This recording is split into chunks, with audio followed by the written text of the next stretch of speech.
What's going on, everybody? It's your boy Payne. Welcome back to another solo leveling Arise video. So everyone's going to be asking the question, is she or is she not worth it? Is Akari, the big Escanor wannabe axe-wielding bitch, worth it or not? Let's go through the numbers. I'm going to go give you guys everything you need to know, what we did, and all the results. So a couple people originally thought she was bugged. She is in fact not bugged, and I'll show you guys how I got those results. We did a lot of testing. I want to say a big shout out to Mouse for jumping on also and giving me his results, so we kind of had something to look at. Also my little bitch brother, Zaf, also for getting it right this time. So 4-piece Guardian, 4-piece Sylph, 890 summons to get her. Fucking bullshit, let me tell you right now. You guys can go check out the live stream anytime. So the results at A0 all the way to A10. The numbers did not change much. Her biggest impact, as a matter of fact, ironically enough on POD, was A1 with her A1 weapon. And yes, I will tell you now, she does work all the way across the board. There's just a lot of RNG in POD. So POD was not a very good example to use when it came down to numbers. I'm going to give you the summary after this, but I do want to show you these numbers. These numbers are very, very important, okay? So for you as a player, the sweet spot is going to be A3 if you plan to go for her, but I'm going to give you a lot of reasons why you may want to hold off, and I'm only giving you these reasons as of now, okay? So if you look at her numbers, let's look at a few different things. So we did a couple very, very different tests, and very important tests. You guys need to understand why these tests are important. I'm going to explain to you guys. We did her versus Meilin versus Min, with gun he and without gun he, okay? So here's how the results look. If you took Akari, and the caveat here was Thomas. She's built for Thomas, so we wanted to see, hey, how do other supports work with Thomas in Guild Boss versus just Akari in Guild Boss? So let's go through this. With Meilin and Hansimi together, okay? Hansimi was the reason why they kept MP and they kept surviving. I had to do it, no reason. No other reason besides that. Thomas did 551 million on his own. This is with Meilin as your main support. All right, Meilin as your main support. With Min as your main support, he did 506 million. This again is with Hansimi and the team to keep everybody alive. You can see Hansimi is pretty much consistent across the board. Her damage is irrelevant. Her point is MP recovery as well as recovery for survival. HP, survival, immortality, right? Now we look at Akari, or with Gun He, sorry. So Akari without Gun He pushed him to 509. So she did a tad bit better than Min. A tad bit, but not a bit significant amount. Meilin still was the better support between the three of them.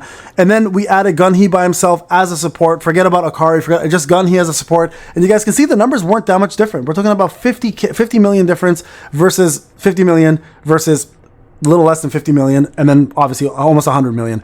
So Meilin overall was the best result. Now, how do we know Akari was working? A lot of people were asking if she's bugged. So if you look at her numbers without Gun He, right, and you look at Gun He's number without her, and then you put them together, Thomas's numbers do in fact go up. They went up to 663, 680. So they did go up enough to show that it did work. As a matter of fact, if you go back and check out the full live stream, we did a full copy as well of the fight with her in the floor 25, and we have the numbers here, right? So we did the ultimate, which gave brilliance, and then the bear fight here without the ultimate from Akari. Gun He's one single ultimate was doing, sorry, it was a fist in the butthole. It was 351 million, sorry, 3,514,608 without the ult. And what the ult does is it gives 16% more damage and gives crit rate up on the ultimate. Okay, so 16% more damage overall. So this is without the ult. Now this is with the ult. You guys can see it definitely does go higher. All right, so definitely does go higher. And it is definitely affecting it overall. If you look without the ult with crits, same thing applies. 117 total without the ult. With the ult, it went to 129k. So she is working as intended, guys. She is absolutely working as intended.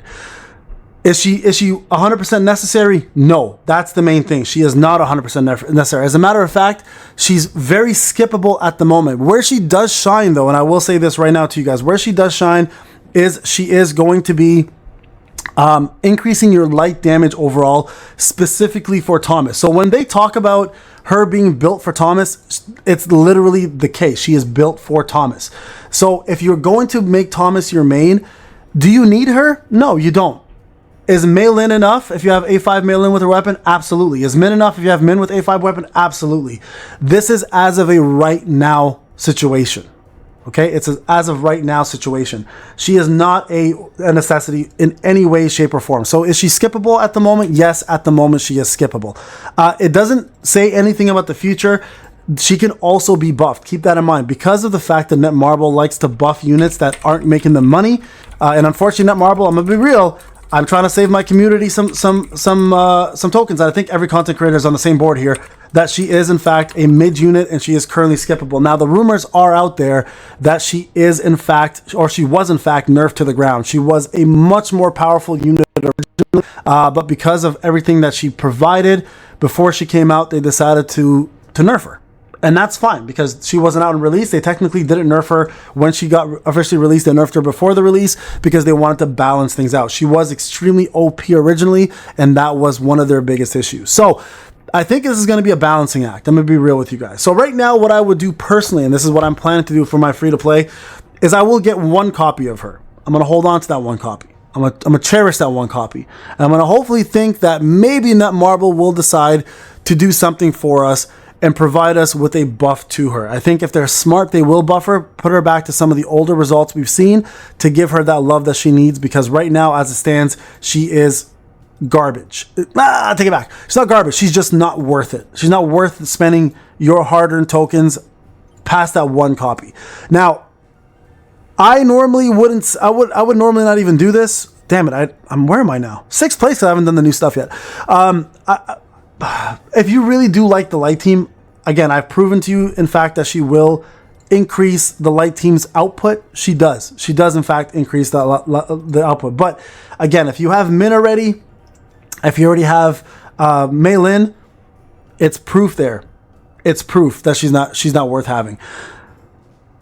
Gina and Isla have not been tested. I haven't had a chance to. I have to go to my son's concert very shortly, so I haven't had a chance to test them. So there might be an opportunity to see something come out of that, where you may see the results come back and they're just as good as her as well. And if that's the case and you already have 3 good supports, she's just going to sit on the bench. That's unfortunately the reality of it. And the problem with that is the fact that we have too many supports right now that are too good to have to summon for other supports that we don't really care about, right? So just keep that in mind, guys, when you are planning to summon for her. That's the main thing to remember, is that you have to really, sorry, I'm on auto here. I don't even know what I'm doing. You have to really consider the fact that if you are planning to run Thomas, yes, she will give Thomas the best buffs. Again, only if you don't have Min and Meilin. That's it. That's it. For future units, though, it might be different, right? It might be completely different for future units. She might, in fact, be incredibly strong for future units. And if that's the case, then, you know, I can't give you future unit outlook right now.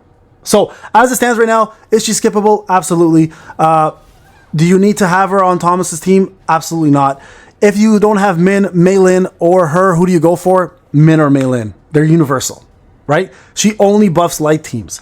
So if you were to choose between right now, if you went to custom banner, you're like, hey, Payne, I have to, like, who would you choose between all of them? Right now, Min, Meilin, for sure, 100% would take that spot still.